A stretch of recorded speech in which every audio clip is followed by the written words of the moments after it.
Hi James, can you look at this stool? Has white specks in it. Yeah, so she sent a picture of her child's stool, I believe. She says here, my nutritionist told that it was undigested food. Nutritionist and doctor thought we was insane.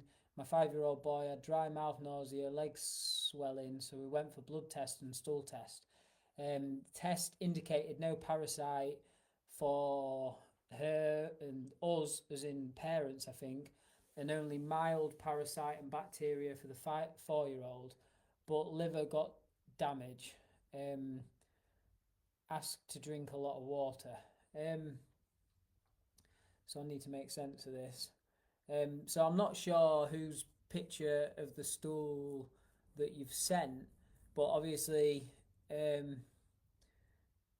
yeah, mild parasite and bacteria for the 5-year-old, and if I remember rightly, your 5-year-old has IBD, so that confirms everything that we've been saying. Um, the picture of the stool, yeah, you can see white specks in it, and it may be undigested food. It might even be both. Um, what I can see there from this, like anything, when people say to me, "What is like? How do I know if it's parasites in the stool, if it's Qenda, or if it's food?" Like, if it's the same colour and looks like the food that you've eaten, um, yeah, it could very likely be the food. When you're eating food, you need to make sure that you're chewing it up correctly. You want to chew food up so much that it goes to a fine mush in your mouth, so fine that you can just like literally push it through your teeth. That is the perfect way to chew your food. So then, when it goes down to the stomach, small intestine, it can actually get broken down further.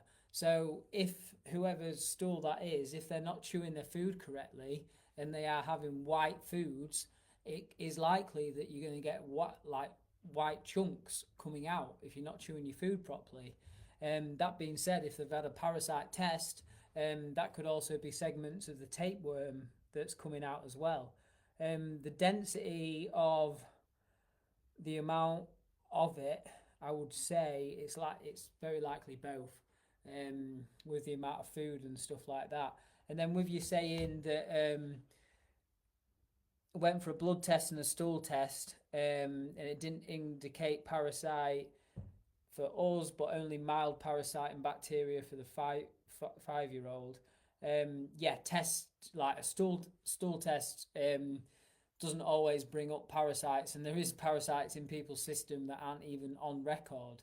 Um, an example of that, I did a stool test and I saw a very clear Ascaris roundworm in it because it was when I was first taking the Qenda. And I said, "Oh, I've got anemia because of parasites." So the doctor gave me a parasite test. I actually saw like a roundworm, Ascaris worm, about that long in the stool, and it come back as no parasites. And I was like, bloody hell, I even saw the parasites in it.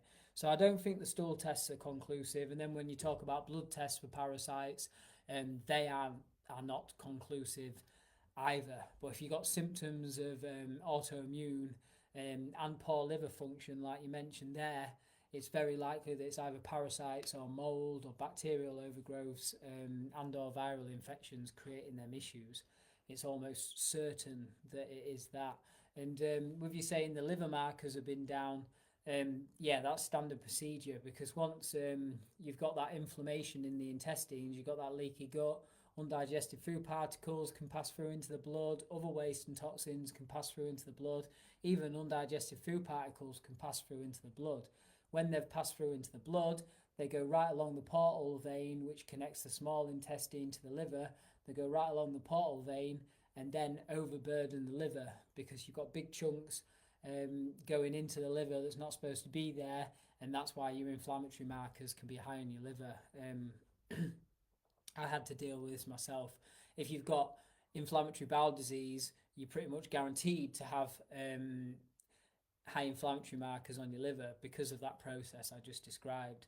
So yeah, whoever's picture of that poo, whoever's poo that is, make sure they're chewing the food properly.